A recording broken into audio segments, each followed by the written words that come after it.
Welcome, Dollar Focus family, to another episode of Dollar Focus. And you know that in this corner, we give you the 1-1 nuggets and the 1-1 tips to help you achieve financial wealth.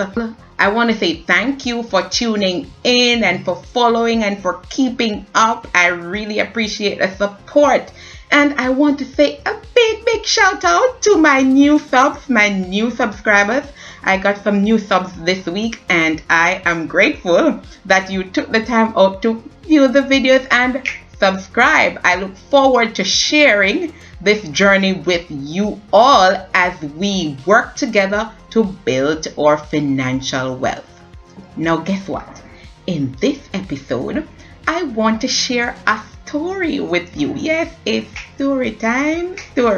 Yes, I want to share a story with you. I started working at age 19 and I was so looking forward to start working because I said to myself, the first thing I want to buy is a sponge mattress. I don't know if you all know the sponge mattress, but that mattress is made solely out of sponge.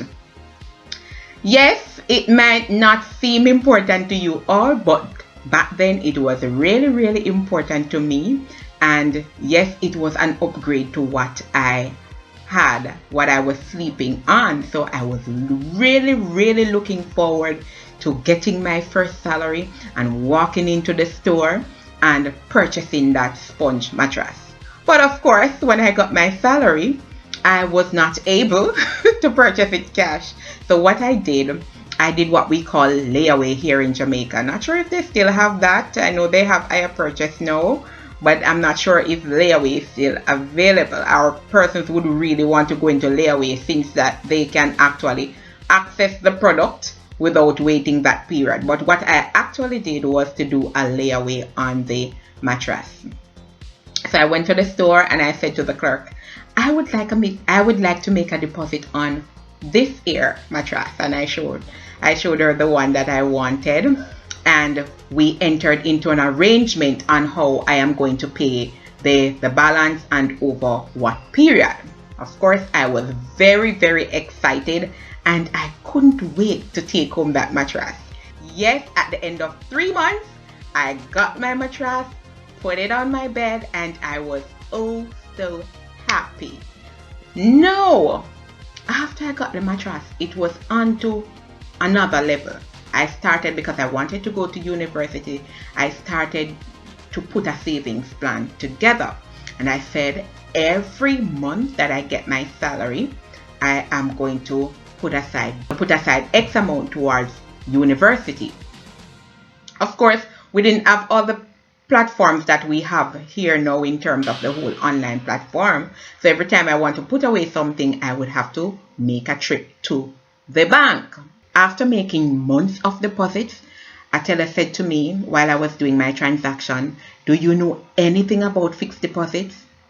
Of course, I knew nothing of fixed deposits, but she said to me, I'm going to send you to a customer service officer who would be able to provide you with that information. And so I spoke to the rep, and after that conversation, yes, I opened a fixed deposit account. And what I found with the fixed deposit account is that the interest was much more. As a matter of fact, I wasn't seeing any interest on my savings, like a couple cents.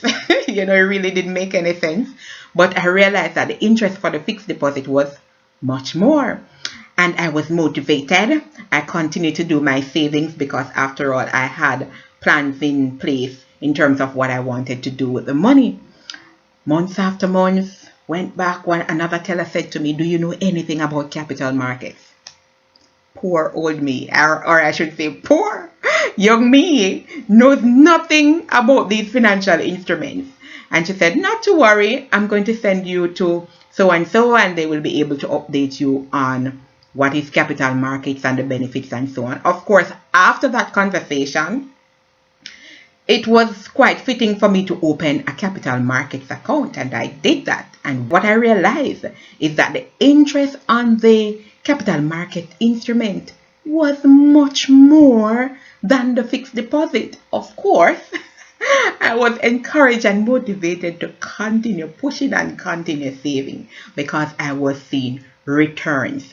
So I've now moved from saving to investing. What I want you to take away from this story is the transition from savings to investing. So we have been talking a lot about savings, the importance of saving, to be consistent with savings. We put together a savings program, we put together a saving plan, and we spoke about the different methods, the different strategies we can implement to ensure that we are consistent with savings. Now, what I want us in this episode to understand that we need to make the transition from savings to investment. And from time to time, we hear these two words, savings and investment. Some persons believe that they are one and the same. Some persons believe that they are different. Other persons believe that you can't have one without the other. Believe they are interrelated.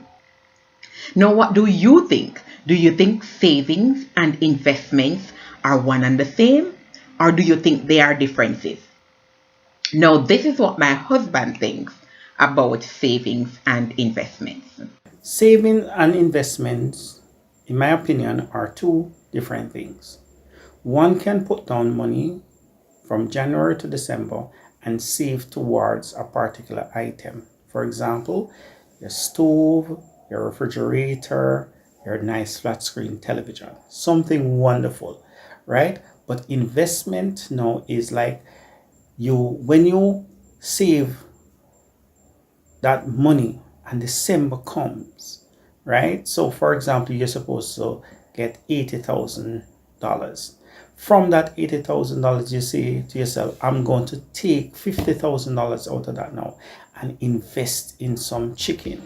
I'm going to invest in something that can make returns on my money, right? So one, save towards a particular thing and then you acquire it. But at the same time, when you invest now, when you invest in stocks, shares, and those things, it's a greater return on your dollar. And most people go that way because it is more beneficial. I tend to want to agree with Huzzy that there are differences between savings and investments. For saving, it is more a short term. It's more about accessibility, and we spoke some time ago about ensuring that we put aside something for the rainy day. Talk about your emergency fund, because there are a lot of uncertainties in life and situations pop up sometime, and we really need some fun. So we can pull from that savings that we have. Savings, we're not really concerned about any returns. We're not really concerned about any growth. We just want to ensure that money is available or accessible in case we need it. Now, for investment, it's different. It's all about growth. It's all about improvement. It's all about returns. It's all about increasing value. It's all about increasing wealth. So you're looking forward to that growth. You're looking forward to that improvement over a period of time. Of course, we know that there are different types of investment, and that is what I'm going to be sharing with you in the next episode. And I want us to dismiss this notion that investment is only for a certain group, the elite, the rich, the persons with thousands and millions of dollars. No, investment is not only for the rich or the elite. Everybody can invest.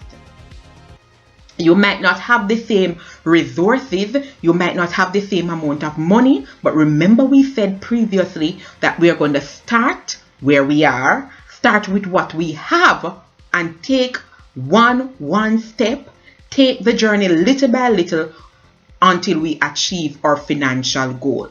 What I want us to understand is that we have to make the transition from savings to investment. For savings, there is little or no returns, but with investment, we will see an increase in value. So you realize the steps So you realize the steps in my journey when I started out? What I really wanted to do, what I was inclined to do was really to save. I didn't know anything about any investment options until I got to the financial institution and they recommended me to the different instruments that they have available. Now I'm not sure if capital markets is still around. There are stocks, there are bonds, there are unit trusts, there are different things that we can invest in. I know that our risk level as individuals are different and there are some persons who are willing to take more risks than the others, but we will be talking about the different investment options in the next episode that is suitable for your risk appetite. So until next time, my Dollar Focus family, I want you to remain focused. I want you to continue putting aside that $1. I want you to be consistent with your savings. And if you're watching this video and you are not a subscriber, I'm going to ask that you consider subscribing as we aim to build and improve wealth together. Until next time, my friends, walk good and stay focused as we continue on this journey to become financially